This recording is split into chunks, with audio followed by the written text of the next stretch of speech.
तुम्हाला यांच्यापर्यंत आम्हाला सांगा आम्ही उभं राहतो. रोज काढायला पाहिजे, त्यांनी रोज जायला पाहिजे. रोज तुमची अतिक्रमणाधिकारी गाडी फिरली पाहिजे अतिक्रमणची. मार्केट वेगळे करा तुम्ही. अरे रोज येता कुठून ये रोज टपऱ्या एका दिवसात उभे राहतो 10-15 दिवस उभे राहतो. काय म्हणतो गाडी अतिक्रमणचा विभाग वेगळा आहे आणि माणसं आहे. काढायलाच पाहिजे ना साहेब.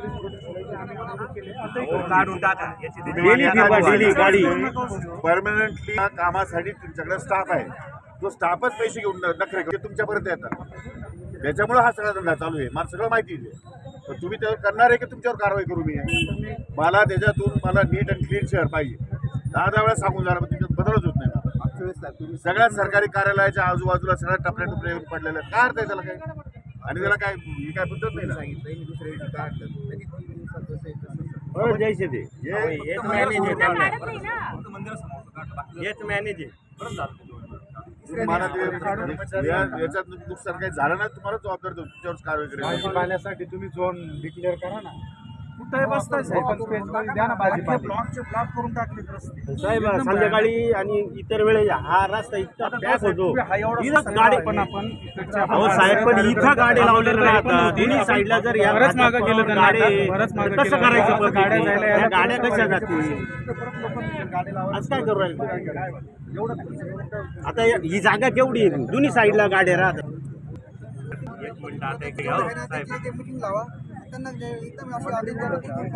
तुमचा बंदोबस्त करू. याचा पण प्रॉब्लेम नाही झाला पाहिजे. नाही तुम्ही आधी नोटीस आधी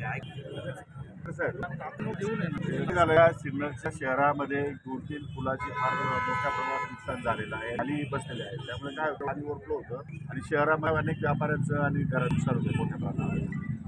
तर त्याच्यामध्ये आपण मला असं वाटतं की आपत्ती व्यवस्थापनमध्ये राज्य शासनाला प्रस्ताव पाठवलेला आहे. तर त्याला अद्याप अजून मंजूर मिळाली नाही. तर आपण जरा त्या सेक्रेटरीशी बोलून घ्या किंवा मग मला तात्पुरते अर्जंट 3-4 कोटी रुपये जर दिले ते 2 ब्रिज मला कुठं कशात तरी बसून आणि त्याचं काम मार्गी लावता येईल. मला मी अर्जंटली 2 एस्टिमेट करून पाठवतो. ती जर मला मान्य दिली तर मला बऱ्यापैकी खाली फ्री करता येईल. आणि आपण त्या याच्याशी बोलून घ्या ना आपत्ती व्यवस्थापनच्या सेक्रेटरीशी.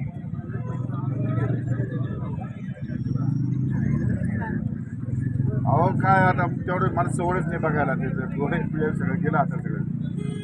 मला 1 दिवस सुद्धा मी आता मुश्किलीने 1 तासभर फक्त आलेलो आहे ते बघा. हे बघा आणि त्या शहरामध्ये अतिक्रमण मोठ्या प्रमाणात तुमच्या प्रांताला तहसीलदारला सगळ्यांना सांगायचं शिवला मला हे अतिक्रमण बाजूला करायला सांगा लवकर. आणि रोजचे नगरपालिकेला माणसं आहेत ना आपण त्यांना पगारी ठेवलेले आहेत. करतात काय ते लोक एक त्या बदला केला पाहिजे त्यांचा.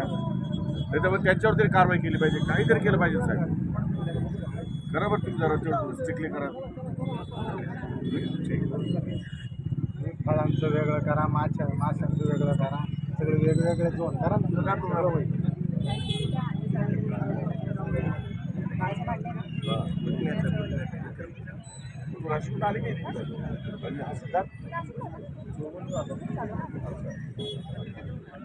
मला ट्रेन पकडायची मला 4 वाजता